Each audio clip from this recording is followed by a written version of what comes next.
Of you. आज हम लोग डिस्कस करने वाले हैं बुक्स ऑफ अकाउंट आखिर है क्या। हम बहुत बार ऑडिट में पढ़ते हैं, अकाउंट्स में पढ़ते हैं कि sir books of account, but आखिर बुक्स ऑफ अकाउंट है क्या। तो जो हमारा आज का टॉपिक है, सिंपल सा एक छोटा सा टॉपिक है, books of account under section 2 subsection 13 में बुक्स ऑफ अकाउंट में क्या क्या कवर होता है। टोटल सिंपल से 4 टॉपिक है, जिसमें first one, all sum of money received and expended by company. मतलब अगर कंपनी किसी भी तरह की इनकम पैसे रिसीव कर रही है या फिर किसी भी टाइप का एक्सपेंस अगर पेमेंट कर रही है, तो उनका रिकॉर्ड अगर हम मेंटेन करते हैं तो वो रिकॉर्ड को हम बुक्स ऑफ अकाउंट में कवर कर लेंगे। तो फर्स्ट टॉपिक बहुत सिंपल सा है, all sum of money received and expended by company. Second one, all sales और purchases of goods and services by company. मतलब कंपनी हमारी, कुछ हम परचेज भी कर रहे हैं, सोल आउट भी कर रहे हैं, क्या हो सकता है, गुड्स भी हो सकता है, सर्विसेज भी हो सकती है, बट परचेज करें या फिर सेल्स करें, रिकॉर्ड तो करना रहेगा ना।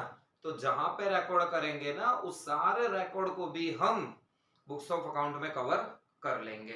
तो दो टॉपिक हमारे पास क्या हुआ, all sum of money received और expended by company, and then after all purchase and sale of goods और services by the company.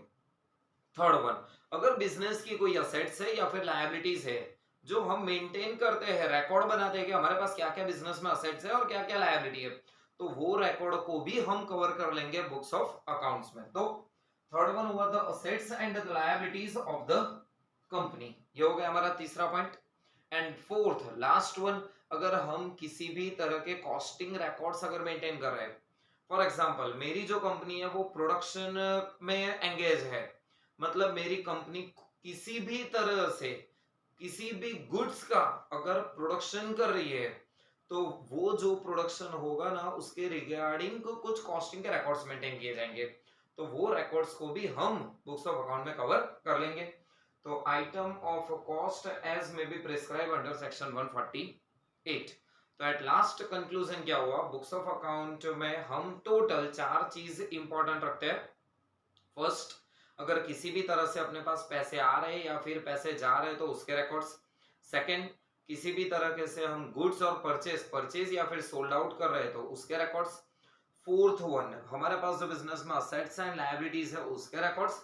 And fourth one, costing के रिकॉर्ड्स।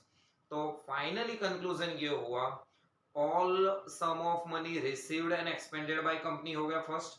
सेकंड हमारे पास हो गया all type of goods and services, अगर हम purchase या फिर सोल्ड आउट कर रहे हैं तो वो हो गया। Third one, all assets and liabilities of the company. And fourth one, the item of cost record as may be prescribe under section 148। तो सिंपल सा ये पॉइंट था कि books of account as per section 2 subsection 13 में हमारे पास इतने point cover होते हैं। अगर ये रिकॉर्ड हम मेंटेन करते हैं और सबको इकट्ठा करते हैं, तो हमारे पास बनेगा books of account section 2 subsection 13। Okay, all the best.